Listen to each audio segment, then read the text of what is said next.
was actually listening to World War I battle trench sounds to calm down. You know who I bet is listening to this stuff? Hang on. These dudes who spend like 20 grand to go to the alpha male boot camp for a weekend and get yelled at by men.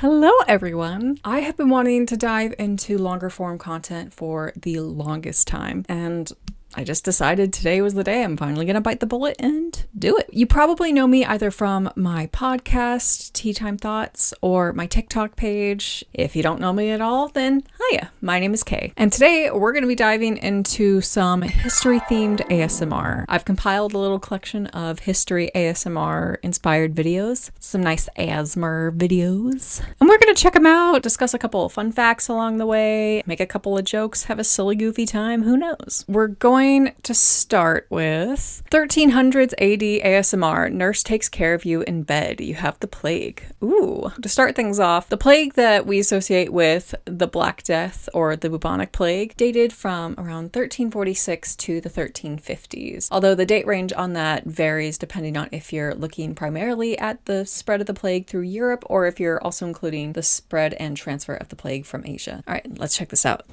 You are sick with the bubonic plague. So sorry. Do you have money? I take care of you for money. Good, good. Listen, I know. During these tough times, people are starting to lose their faith in God, the church, but we call it God. Makes it a lot easier for a transaction to happen.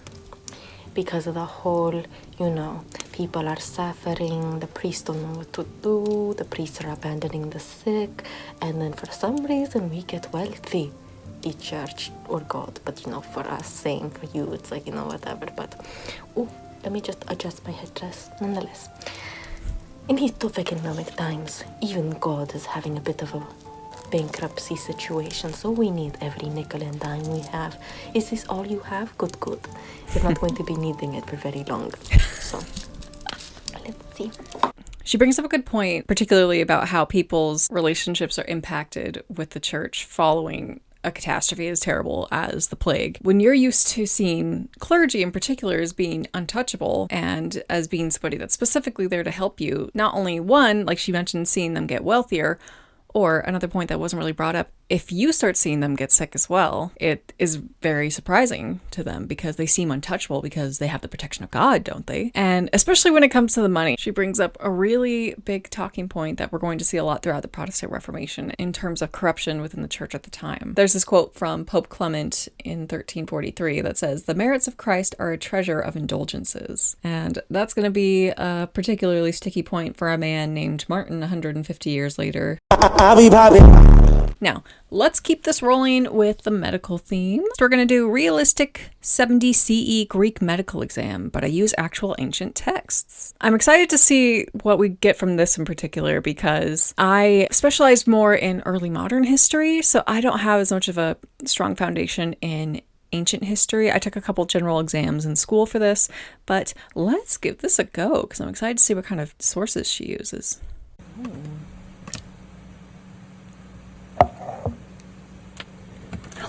I'm so sorry you may not remember me from the marketplace, and I am invading your oikos, but I am doing so because the little boy several streets down informed me that you are gravely ill, and I see that he was not mistaken. I'm very, very sorry. I'm going to have you drink some of this. That lemon sounds really cool. That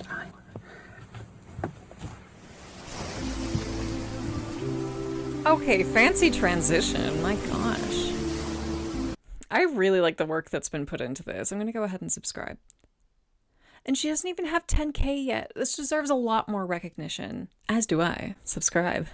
Back into the actual high quality content. Have not been real female physicians, at least not that are publicly recognized here in Greece, since Agnesia of about 400, many years ago. It's going to be all right.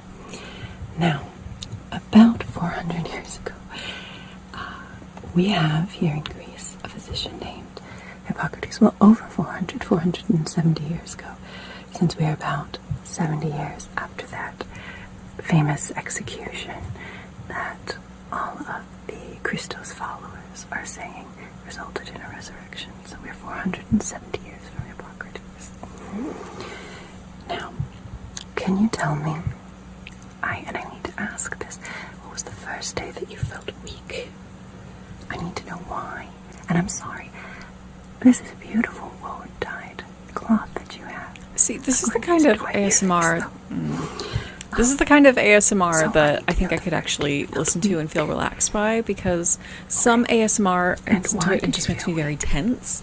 People go to the temple to be quarantined, or they go to the temple if they are near death. See, not only is this actually relaxing, but I'm learning things. To a Greek temple, correct? Wow. In my heart that all people should have medical care, even if they can only get it Be from nice, too. a woman who has stolen 10 out of 10 all around, but this is great. studies that the respiration becoming more frequent does do mischief, for it dries out the lungs. You're learning so much. This is so cool. She goes back to wearing the peplos and the tunic. Oh no, the toga, that's for prostitutes. Only prostitutes wear the toga. And responsibilities, and of course there are the Vestal Virgins who are meant to stay that way forever, I understand. Okay, she references the Vestal Virgins, which is good, because this is 70 CE, so yeah, this would have been during the Roman rule of the Greek territory. So that's cool. Anyway, this is fascinating. Keep up the great work. So next, we're going to look into ASMR, Victorian Phrenology, and palmistry roleplay. Okay, I'm curious to see what this creator has to say about this, because phrenology is very much a pseudoscience. Not only was it a pseudoscience, but it was also used to spread scientific racism during the 19th century. If it's egregious too and he's saying anything in support of it, I'm just going to cut this out and let it be a short video or find something else to watch. But I'll give us a little bit of background first. So phrenology was the study of the formation of the skull, and particularly how the formation of the skull impacted a person's character and mental abilities. It was also believed that certain traits were more innate due to the makeup of the skull. Certain skull shapes could lead somebody to be more inclined to be violent or to commit crimes or even be prone to lunacy. I'll attach a chart here with the mapping for different qualities. You can see that there's one in particular that mentions morality. And according to an article, Skulls in Print, Scientific Racism in the Transatlantic World, Samuel George Martin wrote Crania Americana, which you can actually still read today in the digital collections of the National Library of Medicine. This publication of Crania Americana was one of the first big publications to spreading phrenology in terms of scientific racism, because Morton categorized humanity in the Americanas into 5 different categories based on the formation of their skulls. And this eventually picked up popularity in other areas. And what particularly reinforced his argument was the use of illustrations. And he used illustrations to demonstrate how Native Americans were less capable than white European settlers due to the makeup of their skulls. This eventually picked up traction in Europe with the subsequent publications from other scholars with Crania Germanica and Crania Britannica. And these publications in particular adhered to the idea that the makeup of the skull for anybody who wasn't white or of European descent would therefore have less mental capability. And the timeline for the pseudoscience to be spreading is kind of ideal because we also have a massive uptick in colonialism. So the idea that people of color were less mentally capable when you were looking to colonize their land led to a great excuse. These people can't form their own society. You have to go and do it for them. It's absolutely abhorrent. And of course, every time I bring up colonialism in a discussion, somebody's like, you can't just blame colonialism on everything. I'm not saying that I'm blaming it on everything. Colonialism is not the reason I stubbed my toe when I got out of bed this morning. But if you're saying that colonialism didn't cause issues and that colonialism didn't come about because of a lot of issues, then what are you actually trying to say? Anyway, back to the asthma. Come on in, yes, of course. Take a seat. It's very nice to see you again. Yes. I think the last time we were here, I told you that you should get your head examined. Probably. Is that right? Yes, that's right. We have a course of 4 different treatments, but we wanted to do the deep dive first, didn't we? Have there been any significant changes to your health since we last spoke? Yeah, I got hit by a bus.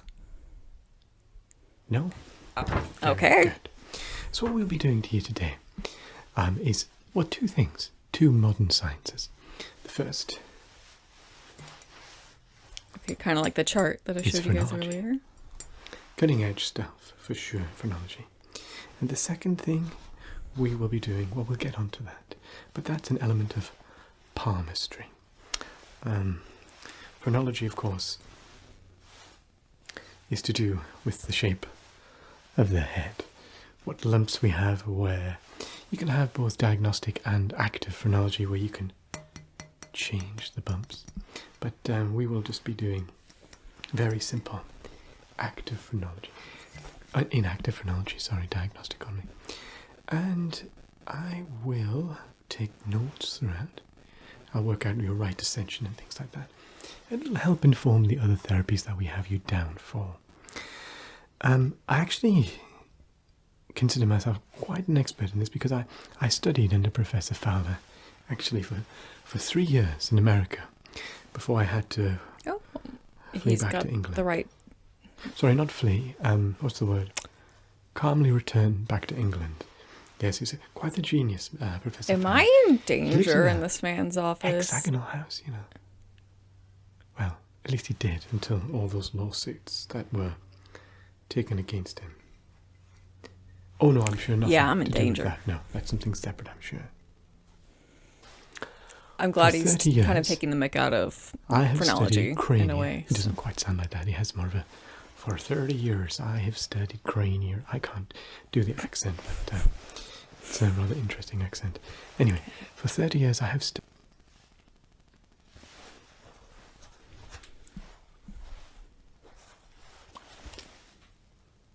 You do not have the quickest grasp of foreign languages, I don't believe. Yeah, I mean, the Duolingo owl will tell you as much. yes, but you do try to broaden your horizons as much as possible in that area. Yeah, because I don't want the Tells Duolingo me owl to here kill that me. Your handwriting is. Well, let's look at the memory balance here.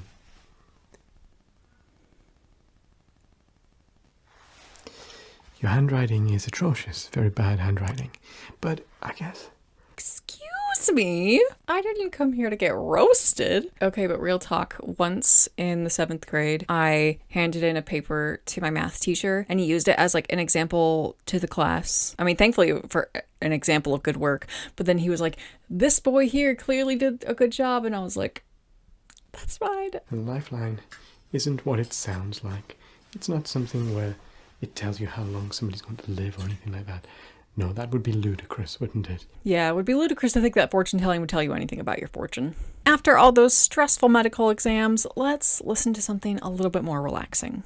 You're sleeping in the trenches, World War I distant battle background noise. Immediately, this is stressful.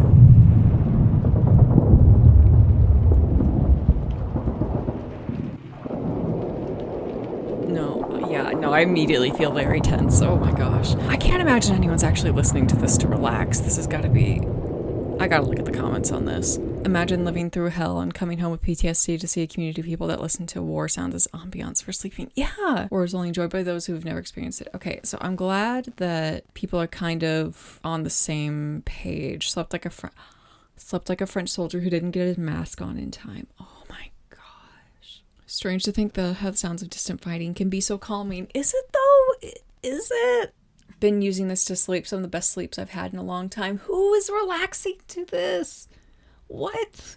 Who is actually listening to World War I battle trench sounds to calm down? You know who I bet is listening to this stuff? Hang on. These dudes who spend like 20 grand to go to the alpha male boot camp for a weekend and get yelled at by men. I'm not last. Tell him. Oh my gosh. Combat vet here. My PTSD and night terrors are also at a minimum when sleeping like this. If this is actually helpful to somebody that's been through combat, then I definitely don't want to stomp on that. If it is peaceful to somebody, I don't want to yuck someone's yum because clearly a lot of work was put into this. A lot of work is put into all these videos, so kudos to all these creators. All right, everyone, that is it for today. I will put links to my sources and links to these videos in the description. And if you've stuck around this long, bite your thumb at me, sir, and toss me a subscribe. See you next time.